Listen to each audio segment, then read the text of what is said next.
Pilipinas dahil sa inyo kung magpanilaki sa takot, lumaban tayo ng patas, hindi ganun.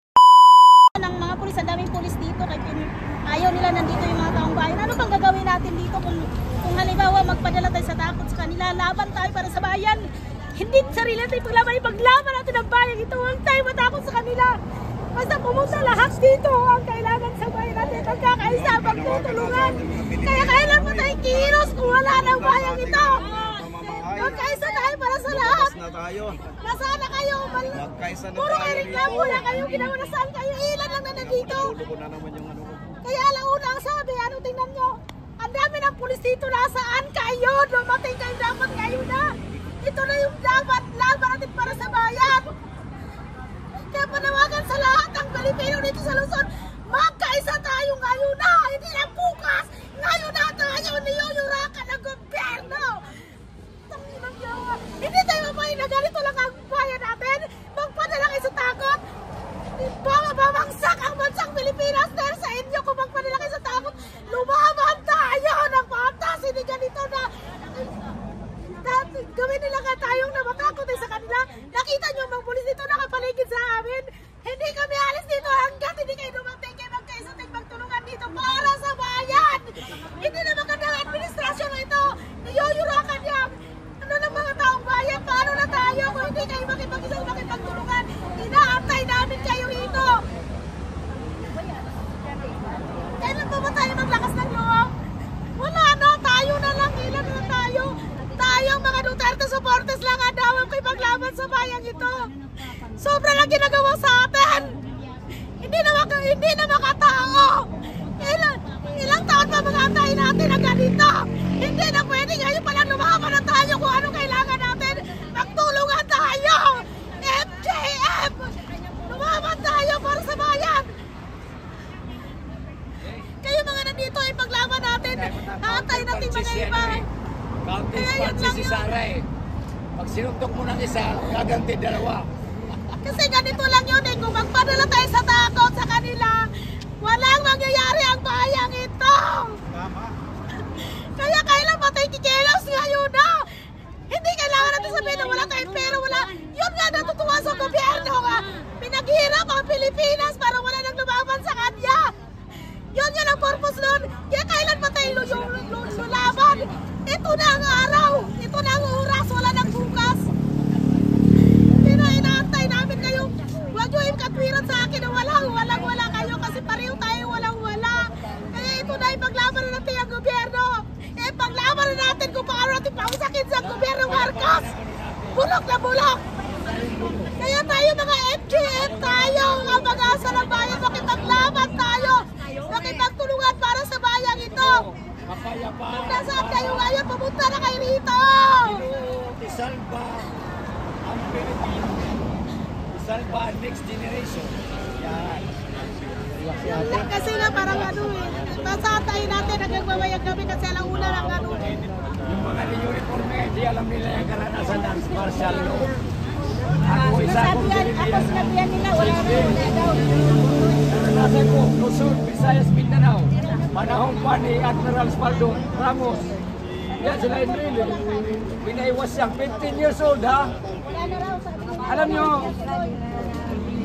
kawawa yung bayan natin, kawawa ang next. Ano natin lang masasabi? Sa, ano ha? Ginoo, isalba. Tingnan mo, nakasubra nila. Yan lang ano ko, kasi naranasan ko na ang kaguluhan. Mula pa ng 1972 martial law, when I was 1972. Galing mo lang kanina. Oo. Dapat pala, doon na lang tayo sa Robinson, no? Ako si Antonio Bustillo alias Verdugo ako sa loob.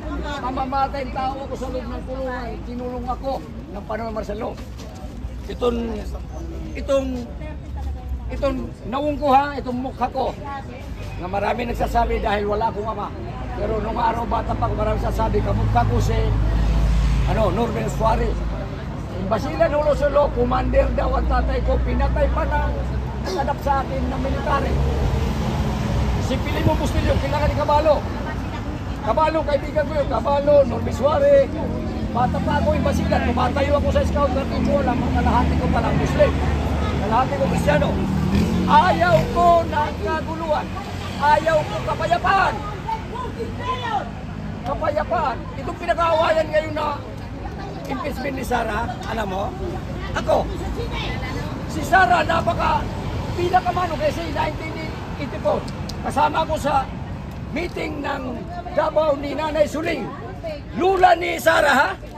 Lumipad sa Maynila. Siya ang nagpabawa kay Marcos. 2 barko, ha?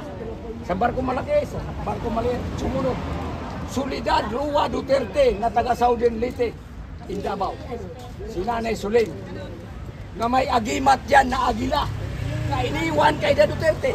Ngayon alam nyo, ginagahasa si Sara ngayon ng 215 na tao nga congressman. Si Sara ginagahasa. Alam mo lumipad si Sara. Oh. Kasi ang galing ni Sara. Kung sa bakse para si Marquez. Magkano lang kayo para si Marquez? Laban ni Pacquiao. Pagsiyo pa ka isa. Halo-halo yan, hindi mo. German. Halo. Pilipinas, Germany. sabi pa ng English, God will save the next generation. Kahit ako. Oh, my God, tipon-tipon ng mga kapulisan.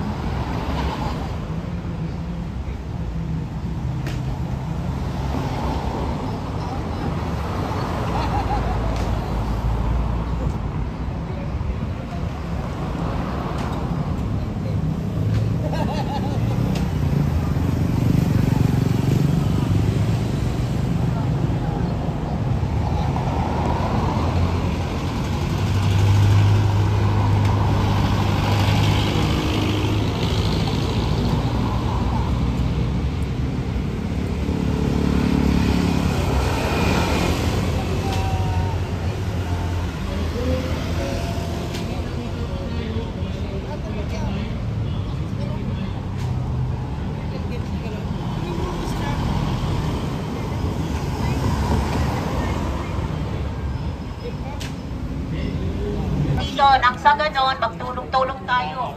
Hindi natin na ipaparating sa mga mainstream media. Andito naman yung mga vloggers na maraming mga followers. Yung mga nakikinig, manawagan lang po ako.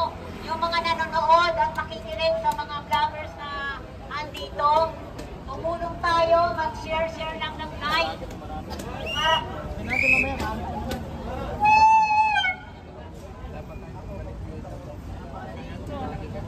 Lumang